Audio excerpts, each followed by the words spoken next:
Hello, get set baby എന്ന ചിത്രത്തിൻ്റെ ഏറ്റവും പുതിയ OTT അപ്ഡേഷനാണ് ഇന്നൊരു വീഡിയോ ഭാഗത്ത്. വീഡിയോയിൽ വരുമ്പോൾ വീഡിയോ ലൈക്ക് ചെയ്യുക, ചാനൽ സബ്സ്ക്രൈബ് ചെയ്യാൻ വേണ്ടി ശ്രമിക്കുക. മാർച്ച് ഏപ്രിൽ മാസങ്ങളിൽ അങ്ങോട്ട് ധാരാളം ചിത്രങ്ങൾ OTT റിലീസ് ചെയ്യും. നമ്മുടെ ചാനൽ ഭാഗം പരിശോധിച്ചാൽ ആ വീഡിയോയ്ക്ക് നിങ്ങൾക്ക് കാണാൻ വേണ്ടി സാധിക്കുന്നതായിരിക്കും. ഉണ്ണി മുകുന്ദൻ, ജോണി ആൻ്റണി എന്നൊക്കെ പ്രധാന കഥാപാത്രങ്ങളായ ചിത്രമായിരുന്നു ഗെറ്റ് സെറ്റ് ബേബി. അത്യാവശ്യം ഒരു മികച്ച അഭിപ്രായം തന്നെ ചിത്രത്തിന് സ്വന്തമാക്കാൻ വേണ്ടി സാധിച്ചിട്ടുണ്ടായിരുന്നു. അതുകൊണ്ട് തന്നെ ഏവരുമേറെ ആകാംക്ഷയോടെയായിരുന്നു ഗെറ്റ് സെറ്റ് ബേബി എന്ന ചിത്രത്തിൻ്റെ OTT റിലീസിനായി കാത്തിരിക്കുന്നുണ്ടായിരുന്നത്. ഫൈനലി ഗെറ്റ് സെറ്റ് ബേബി എന്ന ചിത്രത്തിൻ്റെ ഏറ്റവും പുതിയ OTT അപ്ഡേഷൻ ആരാധകർക്ക് മുന്നിൽ പുറത്തുവന്നിരിക്കുകയാണ്.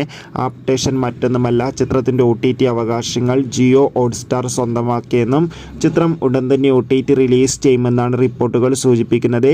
എന്തായാലും ഗെറ്റ് സെറ്റ് ബേബി എന്ന ചിത്രത്തിൻ്റെ കൂടുതൽ അപ്ഡേഷൻ അറിയാൻ വേണ്ടി കാത്തിരിക്കാം. ചിത്രത്തിന് വേണ്ടി എത്ര പേര് കാത്തിരിക്കുന്ന കമൻറ്റ് ചെയ്യൂ. അടുത്തൊരു വീഡിയോയിൽ കാണുമ്പോൾ ഏവർക്കും ബൈ.